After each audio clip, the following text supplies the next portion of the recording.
तत्वार्थ सूत्र नामक के महाशास्त्र, इसके तीसरे अध्याय के आधार पर मध्यलोक की हमारी चर्चा चल रही है। और हमने कल देखा था कि असंख्यात द्वीप समुद्रों के बाद में जो अंतिम द्वीप है स्वयंभू रमण द्वीप, और उसके चारों तरफ है स्वयंभू रमण समुद्र।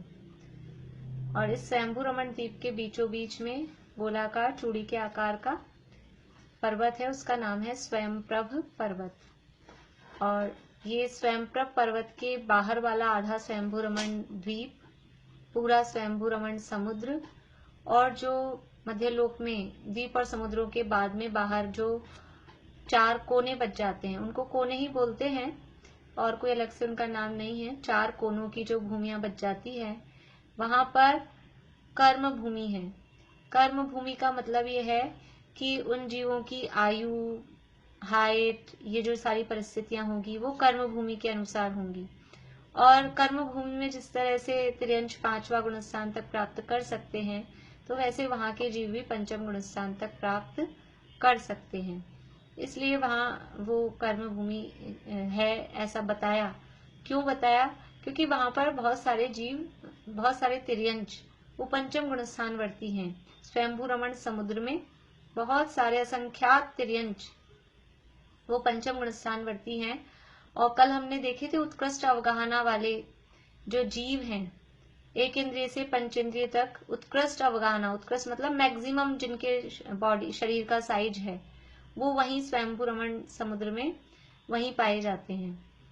और ये जो मगरमच्छ नहीं, सॉरी, जो महामत्स्य कहा था, मछली, वेल मछली अथवा शार्क मछली जैसी जो मछली है, 1000 योजन लंबी, ये सम्मूर्छन होती है। सम्मूर्छन का मतलब है, यहाँ तत्वार्थ सूत्र के दूसरे अध्याय में हमने जन्म के प्रकार पढ़े हैं। जिन लोगों ने नहीं पढ़े हैं उनके लिए अभी थोड़ी बात करती हूँ। जन्म 3 प्रकार का होता है, एक सम्मूर्छन, एक गर्भ और एक उपपाद। ऐसे 3 प्रकार के जन्म होते हैं। दूसरे अध्याय में सूत्र है अपना सम्मूर्छन गर्भोपपादा जन्म, ऐसा 32-33 के आसपास का सूत्र है। 31 नंबर का सूत्र है, आप लोग अपनी पुस्तक में भी देख सकते हैं। सम्मूर्छन गर्भोपपादा जन्म 3 प्रकार के जन्म होते हैं। सम्मूर्छन जन्म का मतलब है कि जो माता पिता से जिनका जन्म नहीं होता, माता पिता के बिना ही बाहर के परमाणु, बाहर के वातावरण से जो शरीर बना के अपने आप ऑटोमेटिक उत्पन्न हो जाते हैं, वो जन्म कहलाता है सम्मूर्छन जन्म। जैसे मक्खी मच्छर, जितने भी 1 इंद्रिय से 4 इंद्रिय तक के जीव हैं, वो नियम से सारे सम्मूर्छन ही होते हैं। 1 इंद्रिय से 4 इंद्रिय तक के जीव नियम से सम्मूर्छन ही होते हैं।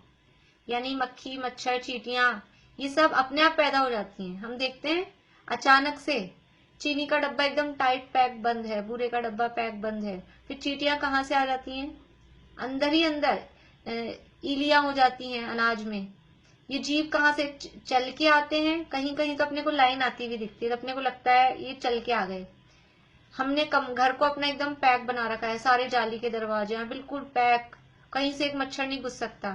फिर भी मच्छर कैसे आ जाता है घर में? कैसे आ जाता है कि उसको आने की जरूरत नहीं पड़ती है, वो अंदर ही पैदा हो जाते हैं। मकड़ियां कहाँ से आ जाती हैं? चल चल के, कि उनको चल के आने की जरूरत नहीं है। जहां धूल मिट्टी ऐसी इकट्ठी होती है और उनको उनके जन्म के योग्य एनवायरनमेंट मिलता है, वातावरण ऐसा मिलता है, और वो पैदा हो जाती हैं। तो मक्खी मच्छर, ये जो भी यानी 1 इंद्रिय से 4 इंद्रिय तक के जीव हैं, ये सब अपने आप उत्पन्न हो जाते हैं। इनको ये कहलाता है सम्मूर्छन जन्म। और दूसरा है गर्भ जन्म। गर्भ जन्म का मतलब है जो माता पिता के संयोग से गर्भ में रहकर जिनका जन्म होता है, वो कहलाता है गर्भ जन्म। तो पंचेंद्रिय जीव वो दोनों टाइप के होते हैं, गर्भ जन्म वाले भी होते हैं और सम्मूर्छन जन्म वाले भी होते हैं। पंचेंद्रियों में 2 टाइप हैं, गर्भ जन्म वाले भी हैं और सम्मूर्छन जन्म वाले भी हैं। जैसे हम हैं मनुष्य, हम सभी गर्भ जन्म वाले हैं। समझ लीजिए जितने भी अपने बड़े बड़े वाइल्ड एनिमल हैं अथवा डोमेस्टिक एनिमल्स हैं, ये सब भी गर्भ जन्म वाले हैं। गाय है, कुत्ता है, शेर है, हाथी है, ये सब गर्भ जन्म वाले हैं। लेकिन जो मेंढक हैं, मेंढक पंचेंद्रिय है, और सम्मूर्छन भी होता है। अब कुछ पंचेंद्रियों में कुछ टाइप्स में दोनों तरह के होते हैं, जैसे जो मछलियां हैं वो सम्मूर्छन भी होती हैं, गर्भज भी होती हैं, ऐसे दोनों टाइप भी होते हैं। तो ये जो अपन ने बड़ी वाली अवगाहना देखी है 1000 योजन की अवगाहना, वो किसकी होती है? वो सम्मूर्छन मत्स्य की होती है, जो सम्मूर्छन महामत्स्य है उसकी होती है। वहां पर गर्भज मत्स्य भी होते हैं, उनकी इतनी बड़ी अवगाहना नहीं होती है, कुछ कम होती है, लेकिन ये जो मैक्सिमम उत्कृष्ट अवगाहना है ये सम्मूर्छन जन्म वाले मच्छों की होती है। इससे भी कुछ ये सब क्यों बताते हैं कौन सा जन्म है? हाँ, भारती आंटी थोड़ी देर रुक के पूछ चलेगा आपको? हाँ, तो ये क्यों बताते हैं जन्म के बारे में कि इससे सम्यक दर्शन के टाइप्स होते हैं अलग अलग, औपशमिक सम्यक दर्शन, शायोपशमिक सम्यक दर्शन, शायिक सम्यक दर्शन। तो जो गर्भज जीव हैं उनको तो औपशमिक सम्यक दर्शन हो सकता है, लेकिन जो सम्मूर्छन जीव हैं उनको औपशमिक सम्यक दर्शन नहीं हो सकता। तो उसके नियम के लिए ये ऐसा जन्म अलग अलग कि कौन से जन्म से उत्पन्न हुआ है, वो आगे जब अपन नियम पढ़ते हैं उसके लिए ये यहाँ बताया जाता है। वरना हमको लगता है ये क्यों पढ़ाते हैं, कौन किस जन्म से उत्पन्न हुआ, या ये क्यों बायोलॉजी क्यों पढ़ा रहे हैं?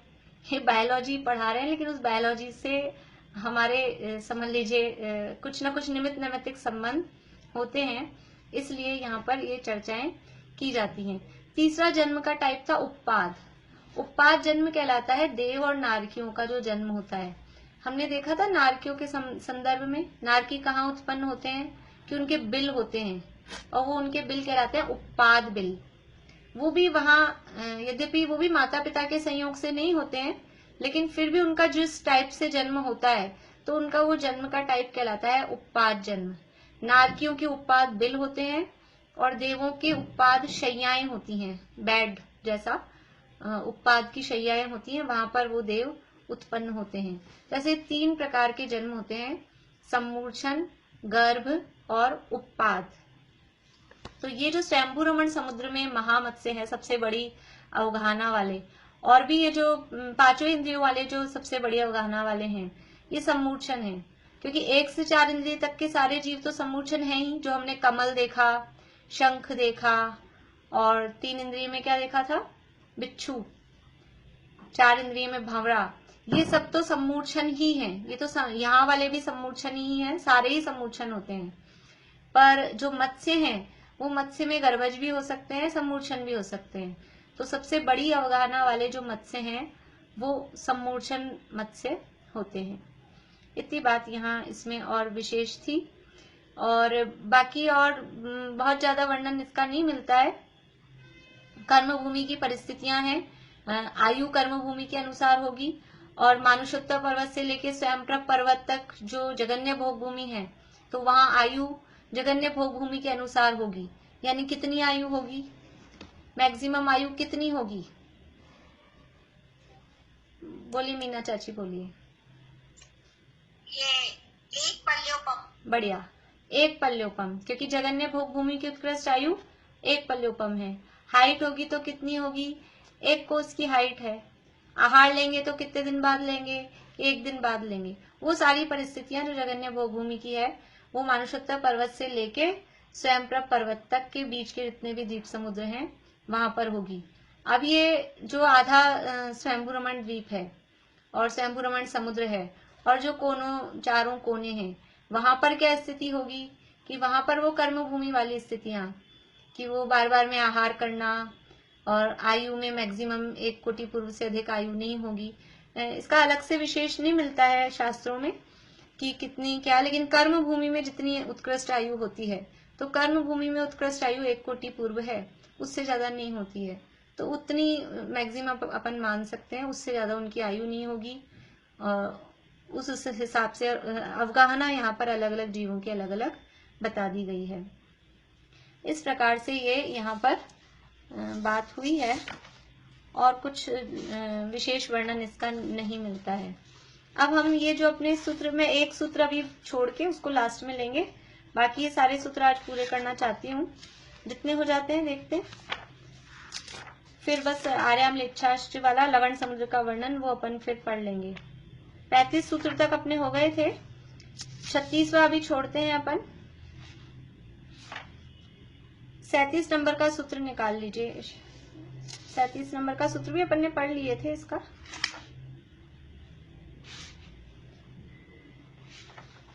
देखिए फिर से पढ़ लेते हैं 37 नंबर का, फिर 38 और 39।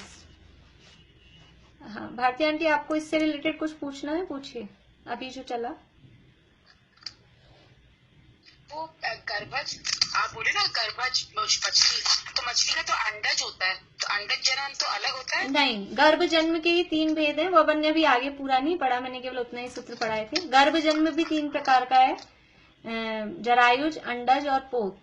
हाँ, तो हाँ, अंडज जो भी हैं वो गर्भ जन्म वाले ही हैं। अंडे से भी जो उत्पन्न अच्छा। हो रहे हैं, पक्षी जो अंडे से उत्पन्न होते हैं वो सब गर्भ जन्म वाले हैं। मछलियाँ भी अंडे से होती है। हाँ, तो वो गर्भ जन्म वाले हैं। वेल मछली के अंडा बच्चा होता है, बाकी मछलियाँ अंडा से होती है। अंडे से होने वाला भी गर्भ जन्म ही है, और जो बिना अंडे के वैसे ही वातावरण से होते हैं वो समूर्छन होते हैं। अगर अंडे से, हाँ एक चीज और क्लियर करनी थी। आपने बोला था कि जो चारों भूमियां कोने वाली, उनमें पंचम काल की स्थिति है, आपने कल बताया था। तो वहाँ पे जैसे अपने यहाँ पे सीजन चेंज होते हैं, और अपने यहाँ जैसे सब जो बारिश आती है वैसा उसी टाइप का पूरा एटमोस्फेयर रहता है। अब अपन बस समझ लीजिए कल उसका अनुमान ही लगा सकते हैं, क्योंकि बहुत ज्यादा वर्णन नहीं मिलता है इनकी, वहाँ कैसी क्या परिस्थितियां हैं, इतना वर्णन देखने में नहीं आता है। बस कर्म भूमि की स्थिति है ऐसा बताया है। तो अब जो भी जैसी परिस्थिति होती होगी, मतलब आज हमारी जो स्थिति है उसकी टाइप है, जैसे हम लोग हैं वैसे उस हिसाब से हम लोगों से थोड़ी बेटर ही होगी, कि हमारा तो वैसे उंडाव सर्पणी काल है, यहाँ तो कुछ विशेष विचित्रताएं चलती है।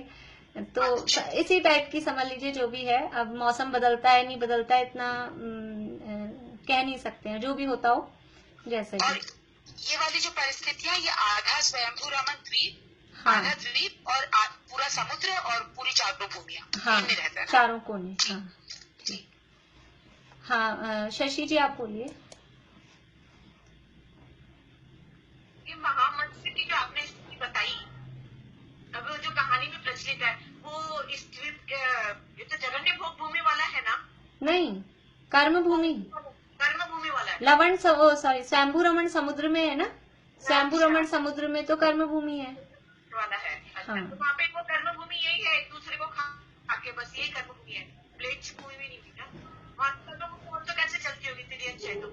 नहीं, तो वो वनस्पतियां वगैरह भी तो खा सकते हैं ना, वहाँ वनस्पतियां भी तो है। हाँ हाँ ईशा बोलिए। अभी आप कह रहे हो ये समूर्छित होते हैं, समूर्छन हाँ उत्पन्न होते हैं। हाँ, तो समूर्छन जीवों की ये विशेषता होती है कि ये पंचम गुण स्थान तक चले जाते हैं। ये इस जगह की स्वयंभू पर्वत पर ही ऐसी विशेष वो कर्म भूमियां होती हैं जिनमें तिर्यंश भी हो और फिर समूर्छित भी हो। देखो और इतनी इनकी देखो स्वयंभू रमण समुद्र में जो है वहां वाले जीवों की तो विशेषता बताई है, लेकिन ऐसा नहीं, यहाँ वाले भी जो समूर्छन पंचेंद्रिय अगर हैं, मेंढक होता है यहाँ पे, अपने कोई मेंढक है समूर्छन है, या कोई मछली है समूर्छन है, वो भी पंचम गुण स्थान ले सकते हैं, यहाँ वाले भी ले सकते हैं। कोई वहां पे ही स्पेशलिटी है ऐसा नहीं है, लेकिन ये तो ऐसा विशेष बतलाया है कि वहां पर भी असंख्यात तिर्यंश, 1 2 4 नहीं, असंख्यात तिर्यंश पंचम गुण स्थान वर्ती हैं। और वो महामत्स्य का तो नाम आता है, इसके अलावा और भी जो भी कोई अलग टाइप के जो भी तिर्यंश होते होंगे वो भी पंचम गुण स्थान वर्ती हो जाते हैं।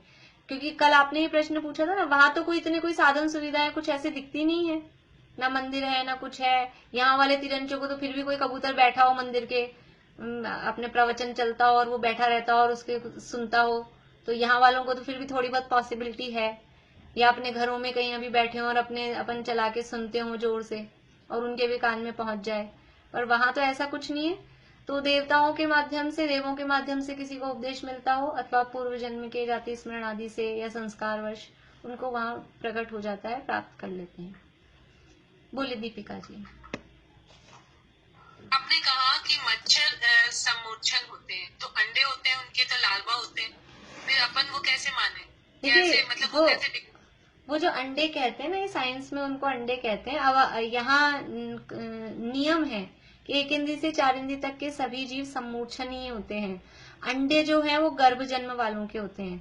तो ये जो लार्वा दिखाई देता है, ये उस मच्छर को जो बन रहा है ना, मच्छर उत्पन्न हो रहा है, उसकी पूर्व अवस्था है। हाँ, उसकी प्रिय अवस्था है, पर वो उत्पन्न हुआ है सम्मूर्छन रूप से।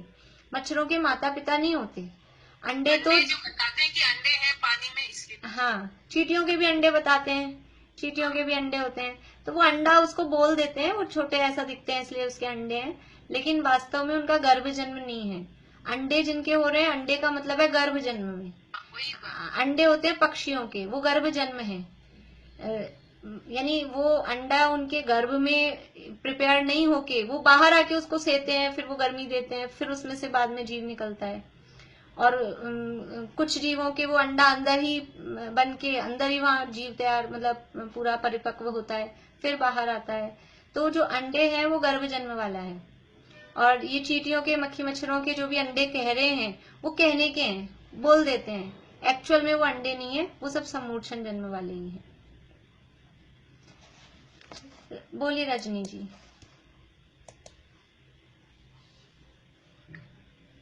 तो दीदी, सम्मूर्छन जन्म वालों को जन्म के दुख नहीं होते, जैसे जन्म के समय तो दुख उठाने पड़ते?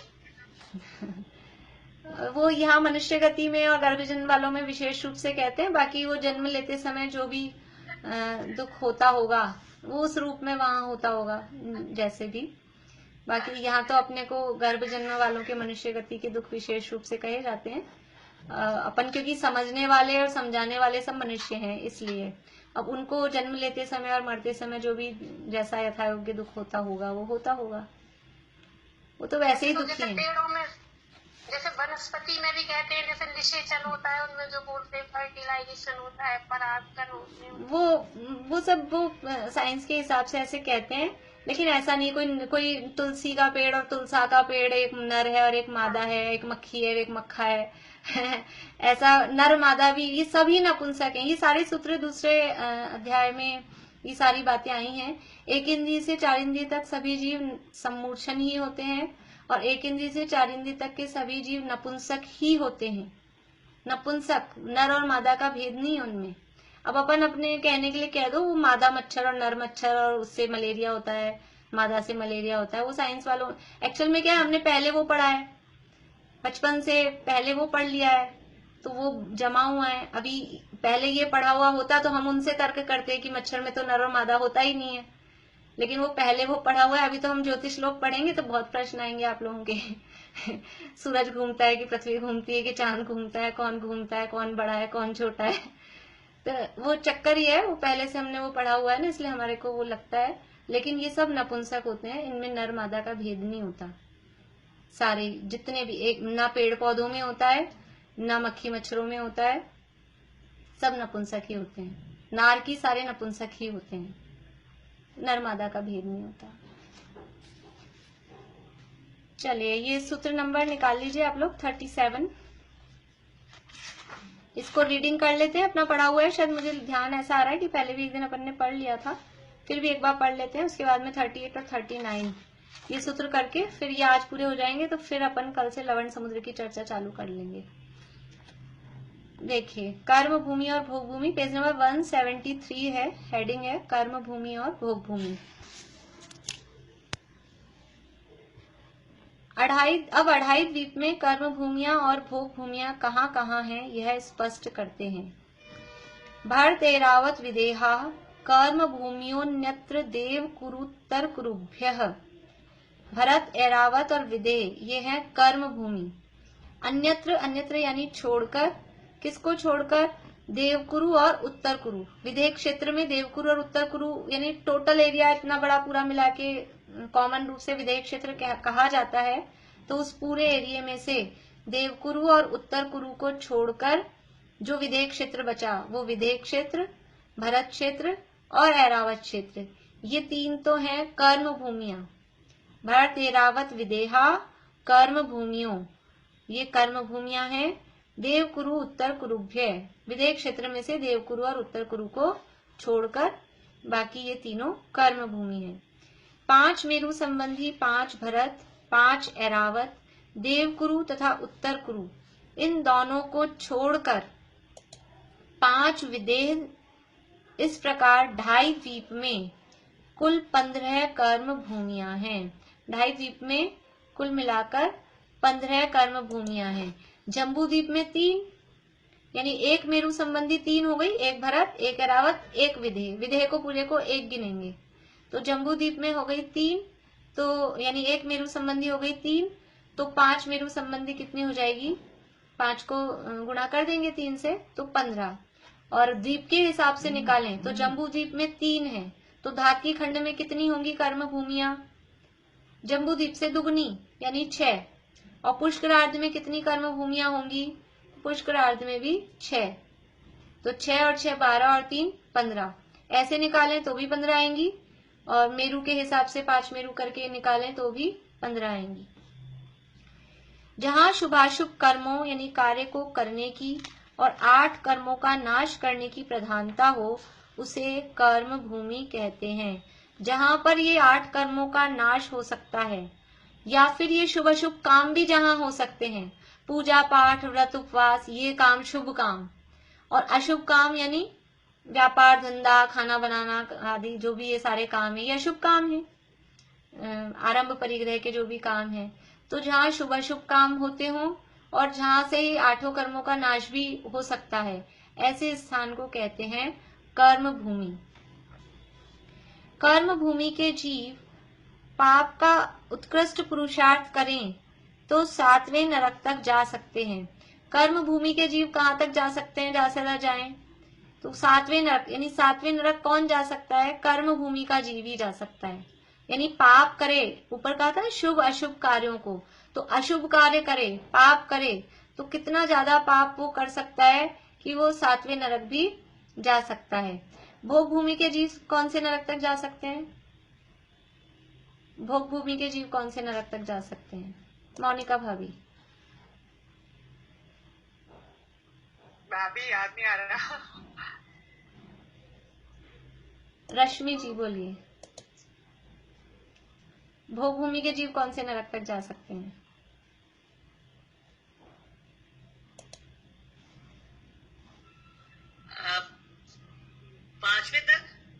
पांचवे तक। आशा आंटी नहीं आई क्या आज? चलिए मधु भाभी बोलिए, मधु भाभी बाकलीवाल।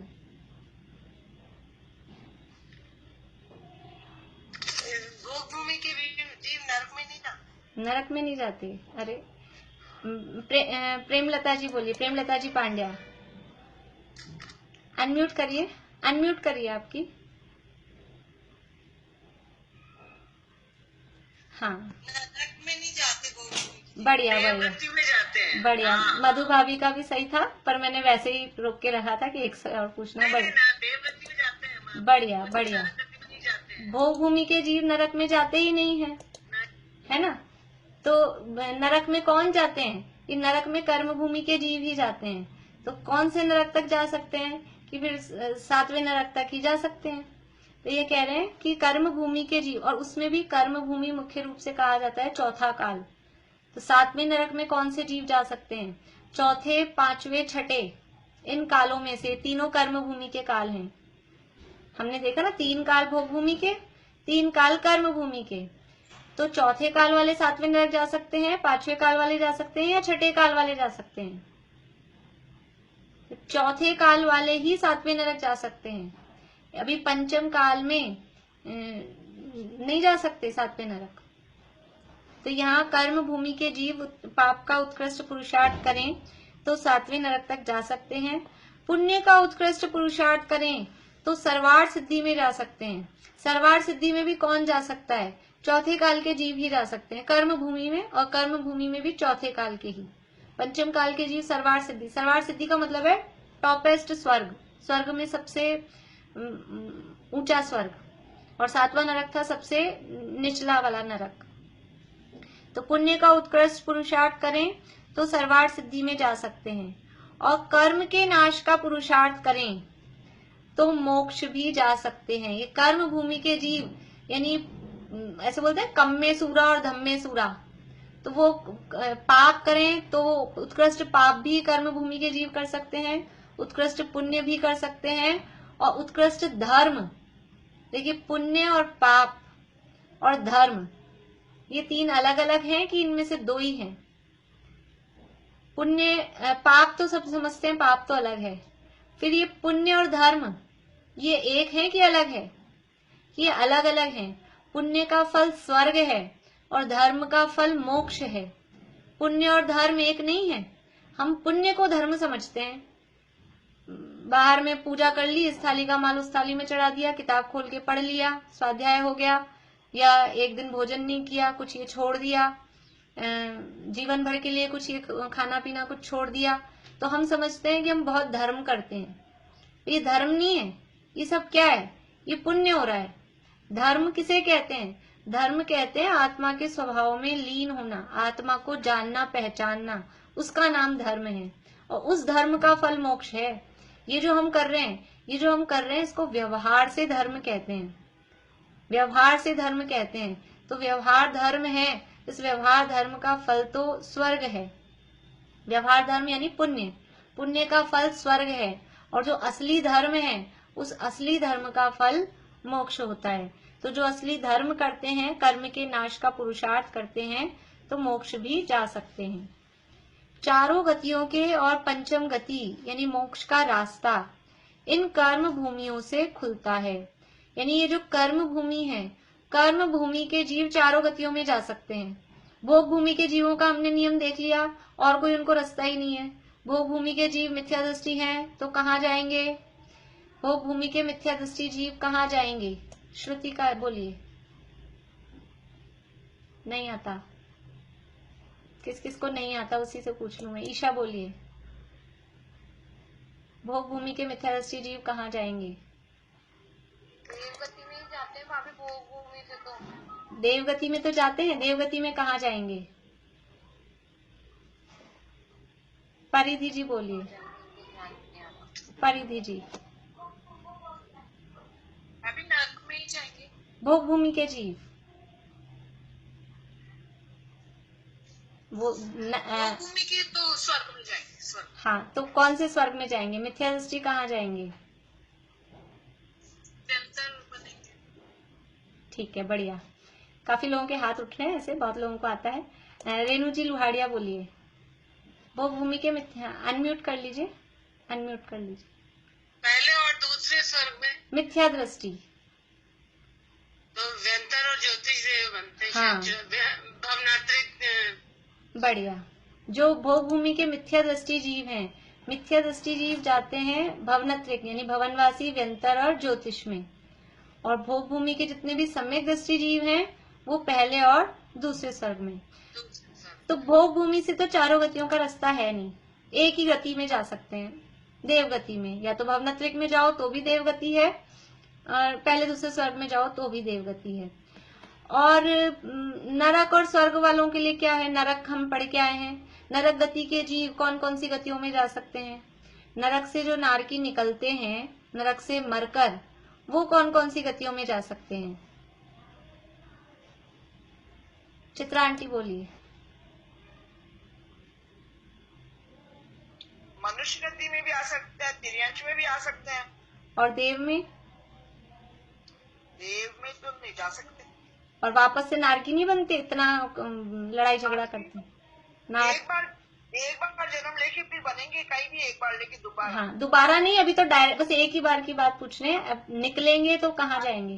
डायरेक्ट नरक में नहीं जाएंगे। बढ़िया बढ़िया। देखिए, तो नरक से निकले तो नरक से वापस नरक में भी नहीं जा सकते, देव में भी नहीं जा सकते। तो नरक से निकलने पर भी दो ही रास्ते हैं, या तो मनुष्य बने या तिर्यंश बने। और भोग भूमि का तो एक ही रास्ता था, देव में ही जा रहे हैं। स्वर्ग से आएंगे तो भी उनके पास दो ही रास्ते हैं, या तो मनुष्य बनेंगे या तिर्यंश बनेंगे। स्वर्ग से यानी देवगति से आकर दोबारा देव में नहीं जाते, देवगति से आकर नरक में नहीं जाते सीधा। तो देवगति से आकर भी दो ही रास्ते हैं उनके पास। तो फिर ये चारों गतियों में जाने का रास्ता किसके पास है? ये कर्म भूमि के मनुष्यों के पास में, मनुष्य और तिर्यंशों के पास में। कर्म भूमि के जो जीव हैं, वो चारों गतियों में जा सकते हैं। वो देव भी बन सकते हैं, वो नारकी भी, नरक में भी जा सकते हैं, वो मनुष्य वापस से मनुष्य भी बन सकते हैं, और तिर्यंश भी बन सकते हैं। तो चारों गतियों में जा सकते हैं। और जो कर्म भूमि के मनुष्य हैं वो तो पंचम गति की भी प्राप्ति कर सकते हैं, यानी मोक्ष भी जा सकते हैं कर्म भूमि के जो मनुष्य हैं। तो ये कह रहे हैं चारों गतियों के और पंचम गति मोक्ष का रास्ता इन कर्म भूमियों से खुलता है। समझ में आ गई बात? रास्ता खुलता है का मतलब ये जो कर्म भूमि के जीव हैं यही चारों गतियों में अथवा जो मनुष्य हैं कर्म भूमि के वही मोक्ष में जा सकते हैं। भोग भूमि में कर्म की नहीं भोगने की प्रधानता होती है। वहां आजीविका के लिए कुछ करना नहीं पड़ता, सब कुछ भोग सामग्री कल्प वृक्षों से उपलब्ध हो जाती है। भोग भूमि के जीव मरकर नियम से देव गति में ही जाते हैं, न तो वे नरकादि गतियों में जाते हैं और न मोक्ष में जाते हैं। ढाई द्वीप में ये कर्म भूमियां 15 और भोग भूमियां 30 हैं। भोग भूमियां 30 किस प्रकार से हैं कि 15 कर्म भूमियां बता दी, भरत, ऐरावत और विदेह। अब इसके अलावा जो क्षेत्र बच गए वो सारे भोग भूमियों के हैं। तो भरत, ऐरावत और विदेह के अलावा कौन कौन से क्षेत्र बच गए? बोलिए शीला भाभी। भरत, ऐरावत और विदेह के अलावा क्षेत्र कौन से बच गए? एक तो उत्तर कुरु, देव कुरु, ये तो, और फिर भरत, हिरण्य, भरत, हरि, हिरण्यवत, हेमवत, हरि, रम्य और हिरण्यवत। हाँ, बढ़िया। चार बच गई। और विदेह क्षेत्र के उत्तर कुरु और देव। बढ़िया। भरत, ऐरावत और विदेह को छोड़कर अभी क्या बच गया? हेमवत, हरि और हिरण्यवत, रम्यक और हिरण्यवत। ये चार तो क्षेत्र, और देव कुरु, उत्तर कुरु को क्योंकि यहाँ छोड़ दिया था तो उनको भी देखना है हमको, तो 2 वो। इस तरह से जम्बू द्वीप में ये 6 क्षेत्र हो गए। ये 6 हो गए, ये 6 है भोग भूमियां। जम्बू द्वीप में 6 भोग भूमियां हो गई, 3 कर्म भूमियां और 6 भोग भूमियां। और क्योंकि जम्बू द्वीप में 6 हो गई तो धात्की खंड में कितनी हो जाएंगी? 12, और पुष्करार्ध में भी 12। इसी से कंसर्न एक चीज पूछ लूं? हाँ बोलिए।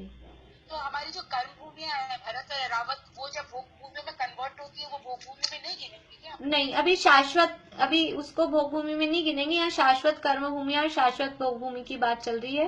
वो तो बदलती रहती है, लेकिन क्योंकि वहाँ कर्म भूमि बनती है हमारे भरत और ऐरावत में और यहाँ से मोक्ष जाया जाता है, इसलिए उनको कर्म भूमि में ही गिनते हैं, भोग भूमि में गिनते नहीं है उनको। यद्यपि बहुत ज्यादा टाइम तक भोग भूमियां रहती हैं, समझ लीजिए आप 18 कोड़ा कोड़ी सागर तक भोग भूमि रहती है।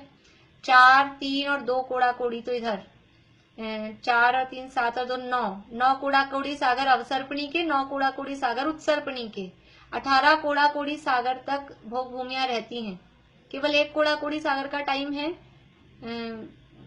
समझ लीजिए दोनों, यानी 2 कोड़ा कोड़ी सागर का, जिसमें कर्म भूमि बनती है।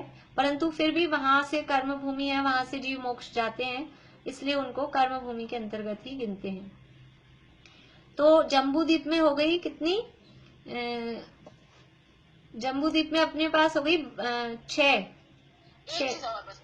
और जो ये भद्रसाल वन का एरिया है वो किसमें आएगा? उत्तर कुरु, और ये तो इसमें आ गए, देव कुरु तो भोग भूमि में, और जो बीच में विदेह क्षेत्र है वो कर्म भूमि अलग हो गई, और जो भद्रसाल वन का एरिया है और वो एरिया वो फिर किसमें आएगा? वो अलग ही है, यानी समझ लीजिए उसको विदेह क्षेत्र में तो नहीं गिना है उसको, तो अलग ही है। आप समझ लीजिए उत्तर कुरु देव कुरु में समझ लीजिए, वैसे गिनने के लिए विदेह क्षेत्र में उसको नहीं गिना है, कर्म भूमि नहीं है। भोग भूमि जैसी वहाँ पे स्थिति है क्या? वही पूछ रही थी वहाँ पे, क्योंकि उसको तो किसी ने गिना ही नहीं गया ना। वहाँ क्या है कि क्योंकि वहाँ पर बस देवों के रहने के स्थान है, वहाँ कोई मनुष्य तिरंचों की बात इस तरह से नहीं आई। वहाँ देवों के, भद्रसाल वन का वर्णन मिलता है, वहाँ पर देवों के ही भवन है, जो सौधर्म, ईशान स्वर्ग के लोकपाल वगैरह हैं, उनके वहाँ पर फार्म हाउस है, उनके सबके वहाँ रहने के स्थान है। ये पूछ रही थी कि वो भूमि किस वही मैं कह रही हूँ कि उसको ऐसे काउंटिंग में नहीं लिया है, ना कर्म भूमि में ना भोग भूमि में। लेकिन कर्म भूमि में नहीं लिया है तो हमको कर्म भूमि नहीं समझना चाहिए उसको, फिर अब जो भी जैसी भी स्थिति है वैसी है। एक और क्वेश्चन पूछ लूं इसी से कंसर्न अपना ही। हाँ बोलिए। ये जो तंदुल मत से है ना, जो स्वयंभू रमन वाला, हाँ, तो वो मरकर 7वें नरक जाता है? देखिए वो एक यानी सारे के सारे ही जाते होंगे ऐसा नहीं है, वो नहीं, जा सकता है ना। हाँ हाँ जा तो पंचम काल है ना, तो पंचम काल का वो कैसे जा रहा है वही। हाँ, इसीलिए वो एक्चुअल में वो कल मैंने आपको कहा था, लेकिन ऐसे इसकी बहुत ज्यादा डिटेल में नहीं मिलती, केवल यही मिलता है कर्म भूमि है।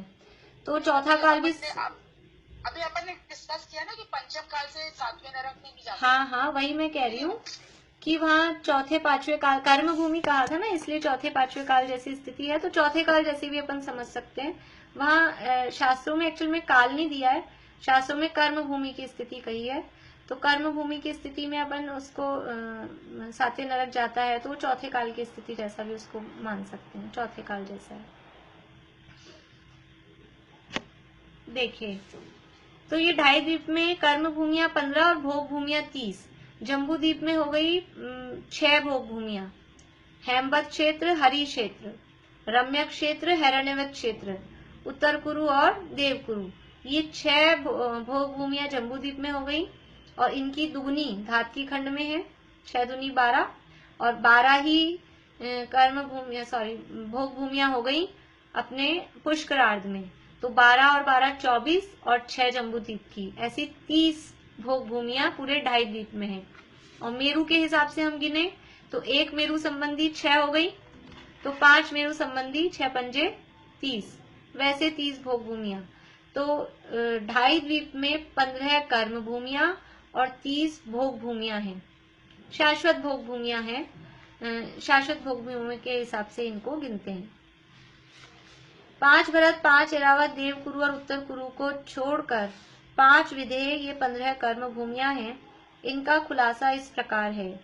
जम्बू द्वीप में 1 भरत, 1 ऐरावत, देवकुरु और उत्तर कुरु को छोड़कर 1 विदेह, ये 3। धातकी खंड द्वीप में 2 भरत, 2 ऐरावत, देवकुरु और उत्तर कुरु को छोड़कर 2 विदेह, ये 6। पुष्करार्ध में 2 भरत, 2 ऐरावत, देवकुरु और उत्तर कुरु को छोड़कर 2 विदेह, ये 6। इस प्रकार 15 कर्म भूमियां हैं। देवकुरु, उत्तर कुरु, हेमवत, हरिवश, रम्यक और हिरण्यवत, ये भोग भूमियां कही जाती हैं। इसका खुलासा इस प्रकार है। जम्बू द्वीप में 1 हेमवत, 1 हरि, 1 रम्यक, 1 हिरण्यवत, 1 देवकुरु, 1 उत्तर कुरु, ये 6 जो अभी अपन ने डिस्कस किया ना, वही सारा यहाँ दे रहे हैं। धातकी खंड द्वीप में 2 हेमवत, 2 हरि, 2 रम्यक, 2 हिरण्यवत, 2 देवकुरु और 2 उत्तर कुरु, ये 12। पुष्करार्ध द्वीप में 2 हेमवत, 2 हरि,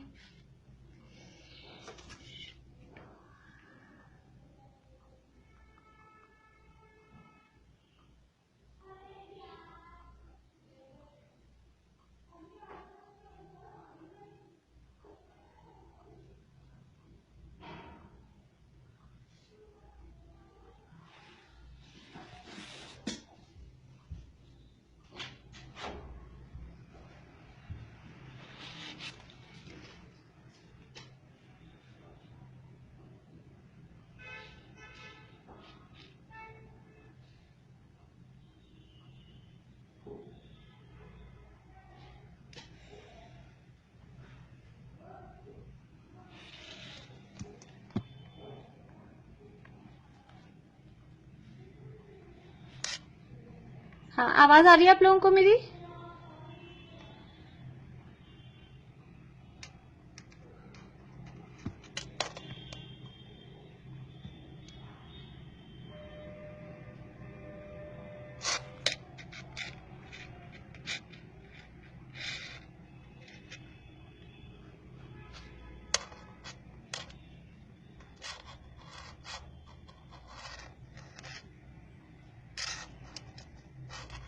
दीपिका जी आप अनम्यूट करके बोलिए कि आवाज आ रही है क्या? नहीं, अब आई है आवाज, पहले आवाज नहीं आती। ठीक है। देखिए यहाँ लाइट चली गई है, मैं ये पढ़ के आप बस ये पढ़ना ही है अपने को।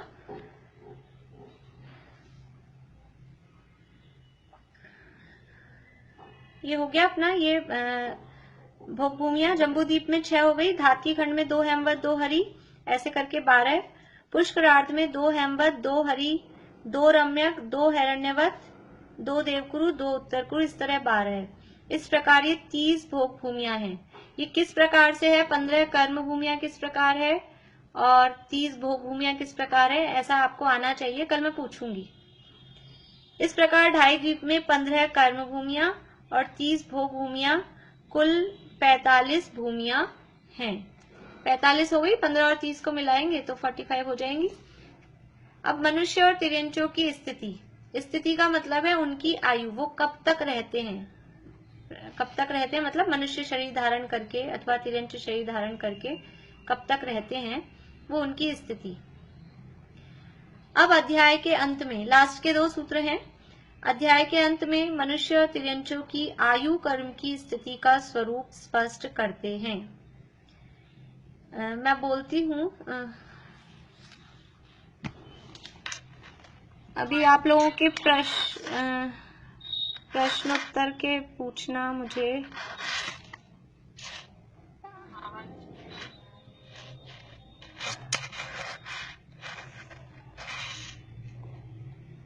अभी ऐसा करेंगे, आप लोग प्रश्न जो हैं वो, या तो मैं एक्चुअल में मेरा वो ये दूसरा फोन चलाया ना, तो मैं आप लोगों को सबको अनम्यूट नहीं कर पा रही हूँ।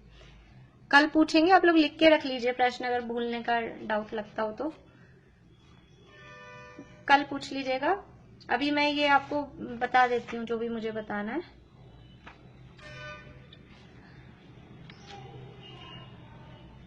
आवाज तो आ रही है ना आप लोगों को?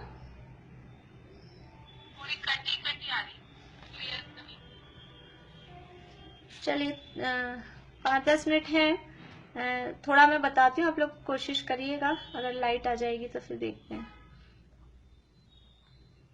नृ स्थिति परावरे त्रिपल्योपमांतर मुहूर्ते, नृ स्थिति परावरे त्रिपल्योपमांतर मुहूर्ते। नृ का अर्थ है नर, नर यानी मनुष्य।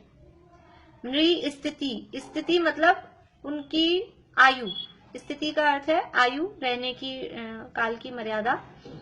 तो नर यानी मनुष्यों की स्थिति, पर और अवरे, परावरे, पर यानी होता है उत्कृष्ट और अवरे यानी वो पर से अपोजिट, तो उत्कृष्ट का अपोजिट क्या होगा, जघन्य। मनुष्यों की, नरों की स्थिति यानी आयु, पर और अवरे, पर यानी उत्कृष्ट, अवरे यानी जघन्य। अवरे का अर्थ हर समय जघन्य नहीं होता है, लेकिन यहाँ पर से अपोजिट लगाना है, तो पर यानी है उत्कृष्ट, तो उसका अपोजिट होगा जघन्य। अवर का अर्थ है उसका अपोजिट, तो पर अवरे, परावरे, उत्कृष्ट और जघन्य। त्रिपल्योपमांतर मुहूर्ते, त्रिपल्योपम और अंतर मुहूर्त है। मनुष्यों की स्थिति उत्कृष्ट और जघन्य, त्रिपल्योपम और अंतर मुहूर्त है।